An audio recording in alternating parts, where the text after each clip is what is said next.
What's up YouTube, Dale here from Zephyr, and today I am bringing you Leo's Sky Striker profile. That's right, this deck is designed to be going second, but it can be adapted to go first, and with the ban list looming, could engage come back to free. So this is the list that he took to locals. I've made some adaptations to it so it's a bit more varied for all of you out there, not just designated to our specific locals. I've also got a demo side deck that he utilized as well with a couple of different changes so that you can pick this build up, put it together, and then utilize it and adapt it to what you see fit. So with all of that out of the way, I'm going to dive headfirst into the profile. So make sure you smash that like button, hit that notification bell, and subscribe so you don't miss out on any more upcoming content. We're going to start off with the standard monster lineup for Sky Strikers being Triple Ray and 1 Rose, followed up specifically for the Go Second version 1 Hamp. Now this deck had to face stuff like U-Bells, Flunderees, Ray Raptors, Voice, Fire Kings, Snake Eyes, you name it. So actually being able to main deck a searchable Kaiju is absolutely insane. Now obviously this is more predominant for the Go Second version of the deck, which I do feel with some of the normal spells that are in the game is a little bit more successful than the Go First. You do run the risk though, because if your opponent does put up a near unbreakable board, you are going to struggle. But the best thing about Sky Strikers is it's pretty much trading 1 for 1 every single time it does it. So if you're main decking stuff like Lightning Storms, Mind Controls, Change of Hearts, you name it, you're going 1 for 1 every single time. And then you're basically saying, well, if I've got more cards than you do, I should be able to get to my 1 card combo or just to extend from the back of that as well.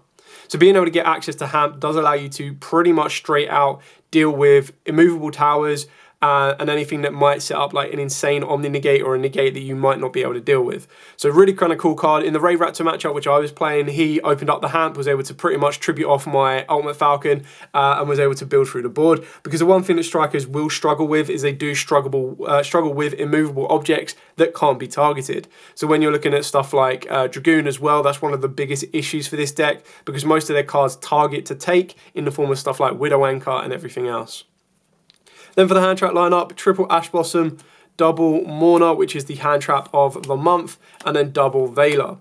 Now I was quite interested to see that there was no infinite impermanence in the deck. I kind of understood the approach, because the whole idea is that sometimes the monster hand traps are more effective for you as Sky Striker players, because if you do get access to something like drones or you already have a link monster on the board, what you can do is you can normal summon down your hand trap and then start to make your link up board, which can then lead you into like a Dart the Dark Charmer, a Selene, and then an access code to help you push for an OTK.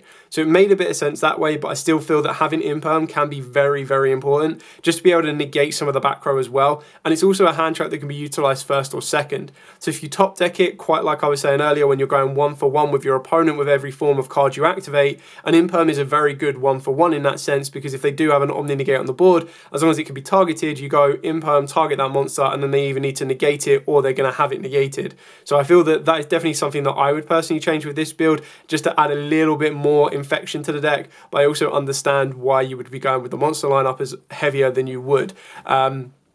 Arguably, you could take out the Veilers or the Mourners, but like I said, I feel that in his matchups, the Mourners actually put in a lot of work for them, because especially when you're getting close to time, and that's probably why Mourner might be a side deck card in place of something like an Imperm.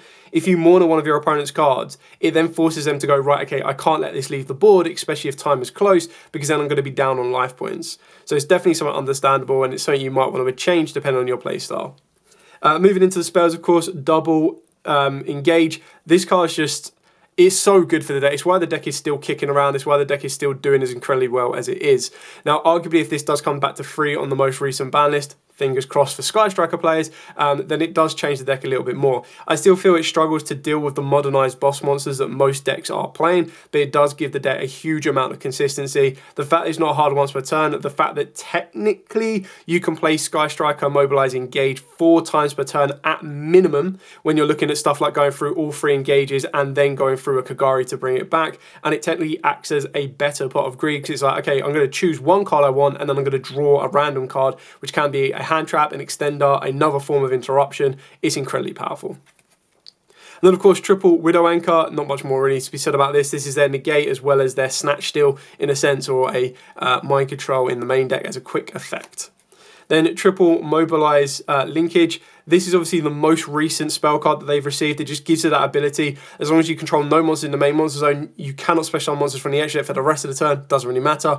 After this card resolves, accept Sky Striker Ace monsters, and you send one other card you control to the graveyard, and if you do, special summon a Sky Striker Ace monster from your extra deck to the extra monster zone. And if you have at least one light and dark Sky Striker monster on the field and or in the graveyard, it gains 1,000 attack, which is very easy when you've got stuff like Rose and Ray running around. And then this is just going to be able to give you a quick effect to go into the battle phase. And that's more times than not what you'll probably end up doing is you'll go Hayate, attack directly.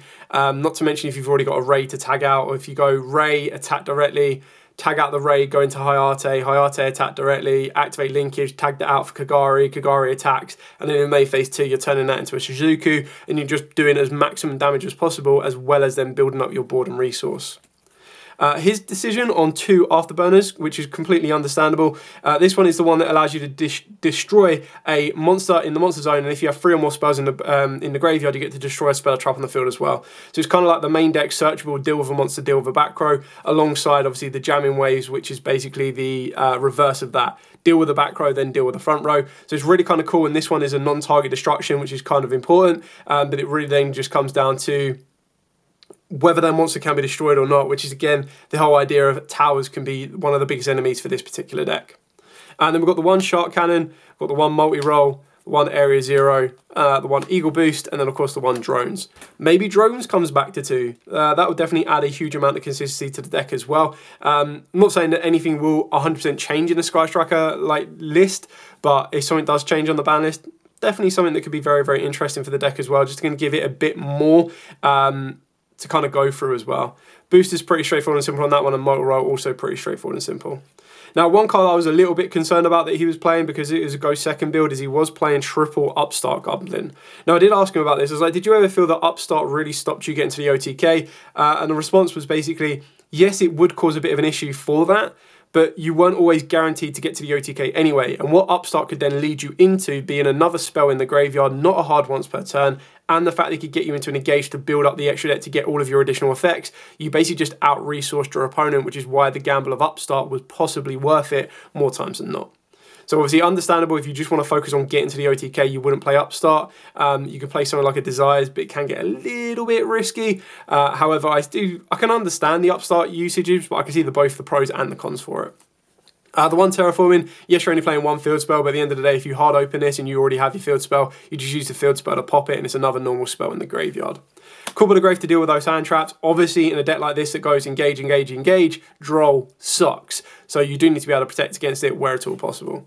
Rotor, so you're playing 4 copies of Ray, and then main decking of 2 Lightning Storms, 3 Troll Tactics Frost, and then the 1 Talents. Obviously straightforward and simple on these ones. Your Frost can get you into your Engage, your Lightning Storm, your Talents, everything you want to. So absolutely insane, and puts a normal spell card in the graveyard, which is what you're trying to do with this deck. So that's it for the entire main deck. Moving on to the extra deck, and then I'll show you the side decks. So you can kind of have an idea of how it was being utilised.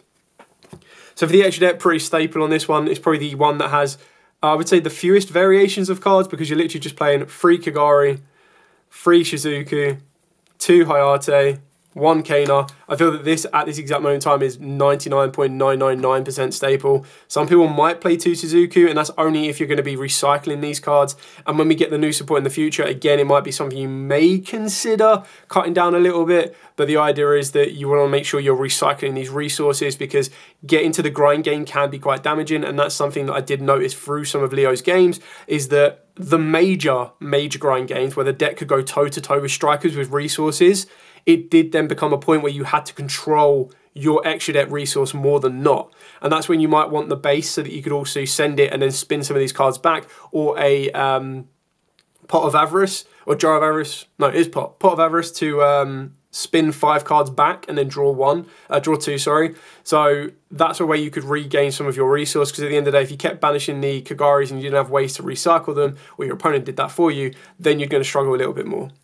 They've got the 1 Azalea and then the 1 Zeke, pretty standard on that. And then the generic ones, you've got your Dark the Dark Charmer, your SP Little Knight, your Celine, and then all the way into your access code. So you've got the ability for your OTK route. The best thing about SP Little Knight is it was a card that could keep running away from the board, so it left you with an empty board and then come back. So it's another one of them ones where it's like, okay, I've got my 2 monsters on the board, I'm going to link into an SP Little Knight to banish 1 card. They activate an effect, I'm going to use SP to banish, and then you're able to continue to build your board because you controlled no monsters in the main monster zone. And then when SP came back, the only downside is it was the first thing you had to activate to unlock the rest of your back row, so something you need to be a little bit careful of.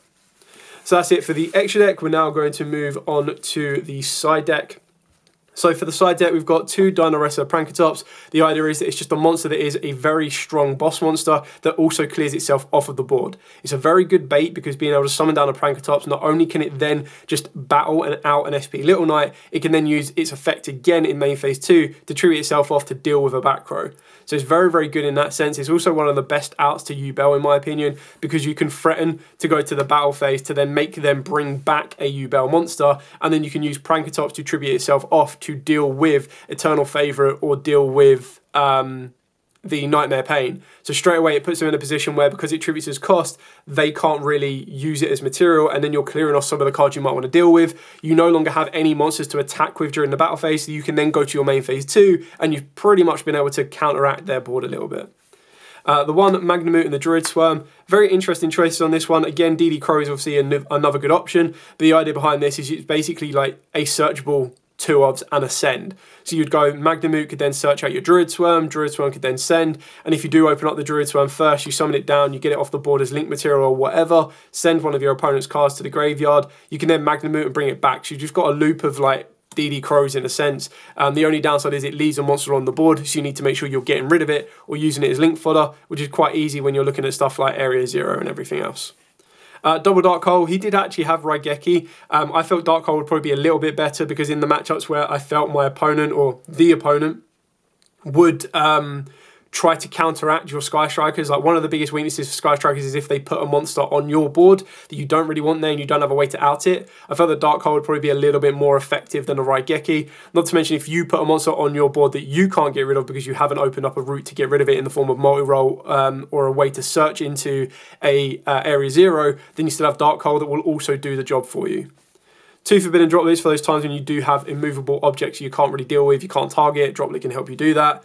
2 Mind Control and a Change of Heart. Stealing your opponent's monsters is great in this deck because you're putting a normal spell in the graveyard and then you can use it as material to get into a higher level link monster or a higher rated link monster to then move your plays further forward. Harpy's Feather Duster, pretty standard. Second Shark Cannon, you can very easily play this at 3, so I'd say you're either going to put 2 Shark Cannons in the side and just have 1 D barrier because you're playing Thrust, or you're going to be playing 2 D barrier and the 1 Shark Cannon, just because of the format we're in. Like, being able to take away from your opponent's graveyard is very important, and then you're putting a spell in the graveyard, so it's more effective than DD Crow, just because it gives you that a bit more resource, and you can loop it back from the graveyard with multi-roll.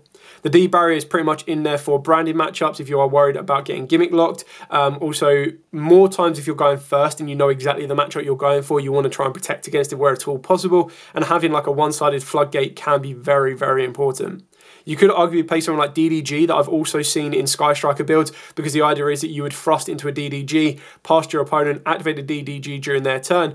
You've still got Ray that can bounce back from the graveyard, and you just need to make sure that if it leaves the board, it will get banished. But it's one of them ones where taking away your opponent's graveyard is going to be more damaging for them than you losing your graveyard. So something to keep in mind, it's not the ideal tech, it's one of the ones in a very specific matchup, like if you're going second against Snake Eyes Fire King and they need their graveyard like no tomorrow, flipping a DDG on them sometimes can end their turn, while it also still allows you to maintain your controlled board, and you also have all of your cards in your hand to follow up the next turn on as well. So that's it for the entire main deck and the side deck. Massive shout out to Leo for the list. I hope this has given you an idea on your own build if you are looking to take Sky Strikers to your local environment or any environment really. I still feel the deck is really, really consistent. It does lose to certain cards like Draw and Lockbird. They will cause the deck a lot of issues, but then that pretty much is the same for most decks out there in this current format. So keep that in mind. It's not just a one-sided kind of duel. Still really kind of cool. I can't wait to see what the new support strikers get. I know they've got some due. The speculation is that it's going to be coming out in the Battles of Legend. So I can't wait for that, the Terminal Revenge. So it'll be very interesting to see what we get with that. I know we get a new Link 2, Link 4, and then hopefully we'll get some alternate art reinforcement of the army as well, which is kind of cool for strikers. Anyway, thank you so much for watching. Don't forget to like, comment, subscribe, share. Till next time, as absolutely always, stay safe, and of course, happy Duel in.